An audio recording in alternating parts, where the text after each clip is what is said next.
Hello everyone, welcome to Efforts. Efforts पे जो BEd CBCS नाम की प्लेलिस्ट है उसमें जितने भी वीडियोस हैं मैंने उनके थ्रू आपको एक्सप्लेन किया है कि बीएड के पूरे कोर्स में आपके कितने सेमेस्टर्स होने हैं, आपको कौन कौन से सब्जेक्ट्स पढ़ने हैं, कौन कौन से सब्जेक्ट में आपका रिटन एग्जाम होगा और किसमें सिर्फ प्रैक्टिकल्स हैं। हर एक चीज़ मैंने प्रॉपरली आपको एक्सप्लेन किया है। जिन लोगों ने वो वीडियोस नहीं देखे हैं तो मैं उस प्लेलिस्ट के लिंक आपको डिस्क्रिप्शन बॉक्स में दे दे रही हूँ। तो बीएड का पूरा पैटर्न समझने के बाद अब हम डिस्कस करेंगे कि इसका सिलेबस क्या है। आपके 4 सेमेस्टर्स होने हैं और उन चारों सेमेस्टर्स में आपके किस किस सब्जेक्ट के एग्जाम होने हैं, उन सब्जेक्ट्स का हम सिलेबस डिस्कस करेंगे वन बाय वन। और एक बार रिटन एग्जाम्स का सिलेबस फिनिश होता है तो उसके बाद मैं आपको प्रॉपर वे में प्रैक्टिकल्स और असाइनमेंट्स जो हैं वो भी एक्सप्लेन कर दूंगी। तो इससे आपको ये पता चल जाएगा कि आपको किस सेमेस्टर में कौन कौन से असाइनमेंट्स लिखने हैं और कौन कौन से प्रैक्टिकल्स देने हैं। तो अब बिना टाइम वेस्ट किए चलिए वीडियो को स्टार्ट करते हैं।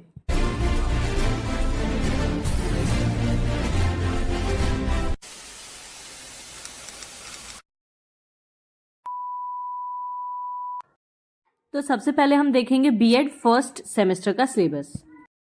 जो आपका पहला सेमेस्टर है उसमें आपको 5 सब्जेक्ट्स में रिटन एग्जाम देने हैं। पहला पेपर है आपका 101 फंडामेंटल्स ऑफ एजुकेशन यानी शिक्षा के मूल सिद्धांत। दूसरा पेपर है आपका 102 नॉलेज एंड करिकुलम ज्ञान और पाठ्यचर्या। थर्ड पेपर है 103 चाइल्डहुड एंड ग्रोइंग अप बचपन और बड़ा होना। फोर्थ पेपर है 104 कंटेम्प्रेरी एजुकेशन एंड इंडिया समकालीन शिक्षा और भारत।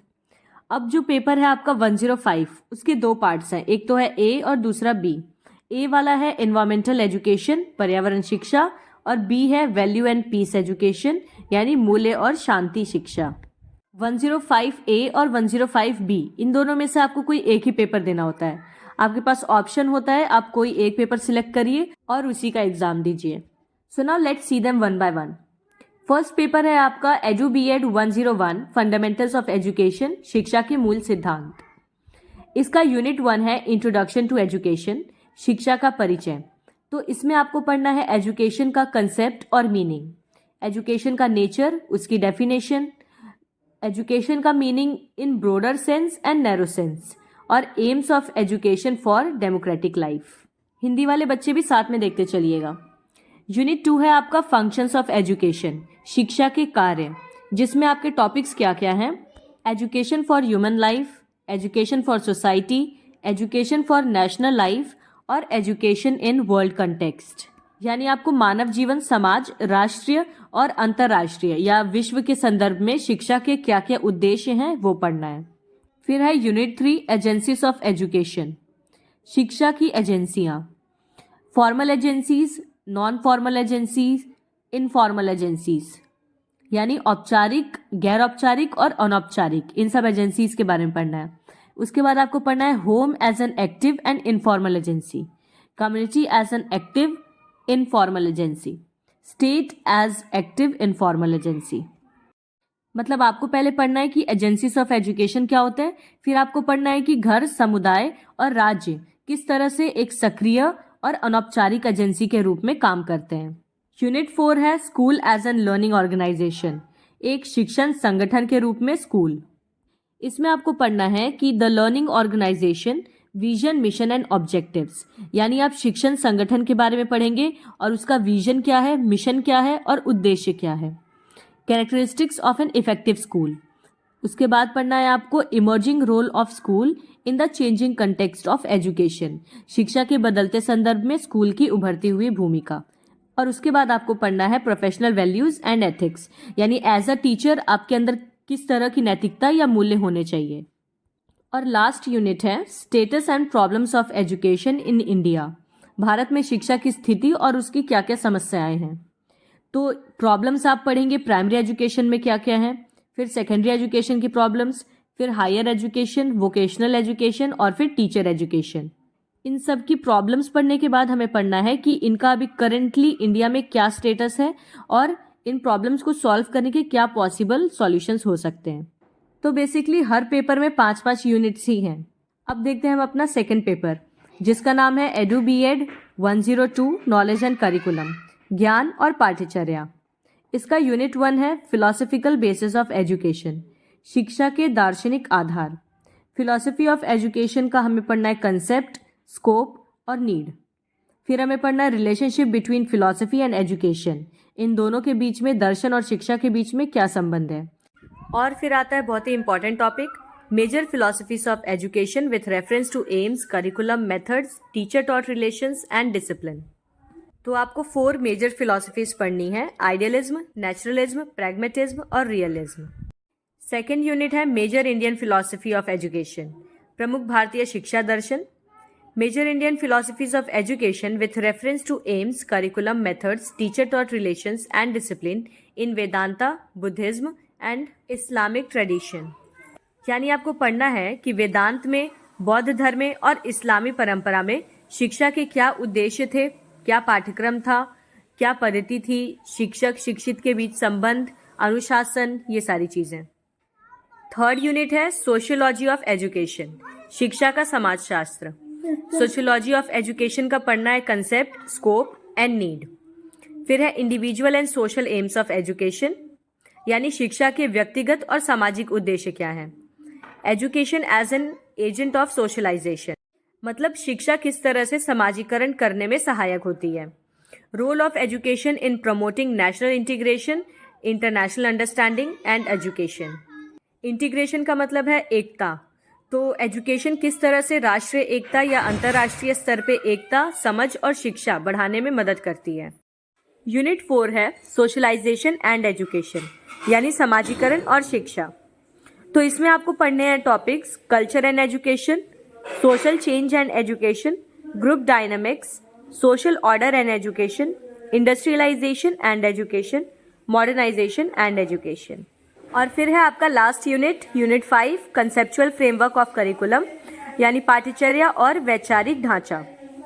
तो इसमें आपको पढ़ना है करिकुलम का कंसेप्ट, एम और टाइप।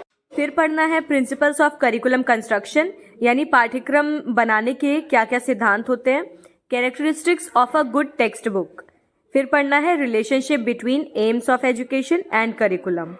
ये थे आपके पेपर 2 के सारे यूनिट्स। अब हम देखते हैं कि पेपर 3 कौन सा है। पेपर 3 का नाम है Edu BEd 103, childhood and growing up, यानी बचपन और बड़ा होना। तो हर पेपर की तरह इसमें भी 5 ही यूनिट्स हैं। पहला यूनिट है आपका psychology of growth and development, वृद्धि और विकास का मनोविज्ञान, जिसमें कि हमें पढ़ना है meaning and methods of educational psychology, need of educational psychology. फिर एजुकेशनल साइकोलॉजी के जो एक एक मेथड्स हैं उनको पढ़ना है, और उसके बाद पढ़ना है need of educational psychology for teachers. फिर है यूनिट 2, स्टेज वाइज डेवलपमेंट, यानी चरणवार विकास। तो इसमें हमें पढ़ना है heredity and environment and its impact on learners, आनुवांशिकता और पर्यावरण और शिक्षार्थियों पर इसका प्रभाव क्या है। Developmental stage wise characteristics of the learners, यानी जैसे जैसे बच्चे बड़े होते हैं उनके अंदर क्या क्या डेवलपमेंटल चेंजेस आते रहते हैं। उसके बाद है इमोशनल एंड कॉग्निटिव डेवलपमेंट, भावात्मक और संज्ञानात्मक विकास। और फिर है थ्योरी ऑफ कॉग्निटिव डेवलपमेंट, जो कि जीन पियाजे ने दी थी। अगर बीएड करने के बाद आपका सीटेट देने का प्लान है, तो सीटेट के पर्सपेक्टिव से जो पेपर है 103, ये बहुत ज़्यादा इंपॉर्टेंट है। तो इसके सारे टॉपिक्स को आप थॉरली पढ़िएगा। फिर है यूनिट 3, लर्निंग एंड मोटिवेशन, सीखना और प्रेरणा। इसमें आपको लर्निंग का कंसेप्ट पढ़ना है, फिर लर्निंग की थ्योरीज पढ़नी है जो कि थॉर्नडाइक, पेवलोव और स्किनर ने दी थी। उसके बाद पढ़ना है हमें फैक्टर्स अफेक्टिंग लर्निंग, यानी सीखने को प्रभावित करने वाले कौन से कारक हैं। और फिर है motivation, meaning and techniques of enhancing learners motivation, यानी प्रेरणा का अर्थ क्या होता है और शिक्षार्थियों की प्रेरणा को बढ़ाने के लिए क्या तकनीकें अपनाई जा सकती हैं। उसके बाद है यूनिट 4, इंटेलिजेंस एंड पर्सनालिटी, बुद्धिमत्ता और व्यक्तित्व, concept of intelligence and its measurement, यानी बुद्धि की अवधारणा और उसका माप, मतलब आप किस तरह से बुद्धि को मेजर कर सकते हैं। फिर है फैक्टर थ्योरी ऑफ इंटेलिजेंस, कुछ थ्योरीज हैं उन सबको पढ़ना है। Use of standardises intelligence test. फिर है concept of personality and its type, personality and its measurement. और लास्ट है unit 5, understanding learners in diverse condition, यानी विभिन्न परिस्थितियों में शिक्षार्थियों को समझना। तो जिसमें कि हमें पढ़ना है differences and diversity among learners, effect of family and community on learners, growing up as girl child, growing up in a Dalit household और sensitivity to gender, class and poverty. इसके बाद आता है हमारा चौथा पेपर, यानी edu BEd 104 contemporary education and India, समकालीन शिक्षा और भारत, जिसका यूनिट 1 है status of education in pre colonial era. इसमें हम पढ़ेंगे concept, AIIMS and characteristics of education इन वैदिक ईरा, बुद्धिस्ट ईरा और इस्लामिक ईरा। फिर यूनिट 2 है education in pre independent era, जिसमें कि हमें पढ़ना Macaulay's minute, Wood's despatch, national education movement और गोखलेस बिल और वारधा स्कीम ऑफ एजुकेशन। तीसरा यूनिट है एजुकेशन इन इंडिपेंडेंट इंडिया, यानी भारत जब स्वतंत्र हो गया तो उसमें शिक्षा कैसी थी, recommendations on teacher education, secondary education, higher education and vocational education of the following. यानी कि आपको university education commission, secondary education commission, national policy on education 1986 और एनपीई 2020, इनके बारे में लिखना है कि इनकी क्या रिकमेंडेशंस थी टीचर एजुकेशन के लिए, सेकेंडरी एजुकेशन के लिए, हायर एजुकेशन के लिए और वोकेशनल एजुकेशन के लिए। यूनिट 4 है crucial issues in Indian education, भारतीय शिक्षा में महत्वपूर्ण मुद्दे, जिसमें की है एजुकेशन टू लिव टुगेदर, यानी मिलजुल कर रहने की शिक्षा, women education, education for citizenship, education and national integration. और यूनिट 5 है एजुकेशन इन इंडियन कॉन्स्टिट्यूशन, भारतीय संविधान में शिक्षा। इसमें पढ़ना है आपको constitutional provisions for education, role of education in promoting constitutional values जैसे कि फ्रीडम, जस्टिस और डेमोक्रेसी। फिर अल्टरनेटिव एक्सपेरिमेंट्स इन एजुकेशन, इसमें हम पढ़ेंगे एसएनडीटी, बनस्थली और विद्यापीठ के बारे में। और लास्टली हमें एकलव्य के बारे में पढ़ना है। और फिर आता है हमारा पेपर 5, जिसमें कि आपको ऑप्शन है 2। तो पहले हम देख लेते हैं ए वाला पेपर, यानी एडू बीएड 105 ए एनवायरमेंटल एजुकेशन, पर्यावरण शिक्षा, जिसमें कि यूनिट 1 है आपका इंट्रोडक्शन, यानी इसमें आपको पढ़ना है एनवायरमेंटल एजुकेशन का कंसेप्ट, इंपॉर्टेंस और स्कोप, एम्स और ऑब्जेक्टिव्स और उसके गाइडिंग प्रिंसिपल्स एंड फाउंडेशंस। फिर पढ़ना है relationship between man and environment और ecological and psychological perspective. Unit 2 है कंसेप्ट ऑफ एनवायरमेंटल कंपोनेंट्स, पर्यावरणीय घटकों की अवधारणा। इसमें हमारे टॉपिक्स हैं natural system, earth and biosphere, abiotic and biotic components, natural resources और abiotic resources, human system, human being as a part of environment, human adaptations to environment, population and its effect on environmental resources. फिर पढ़ना है technological system, industrial growth, scientific and technological inventions and their impact on environmental system.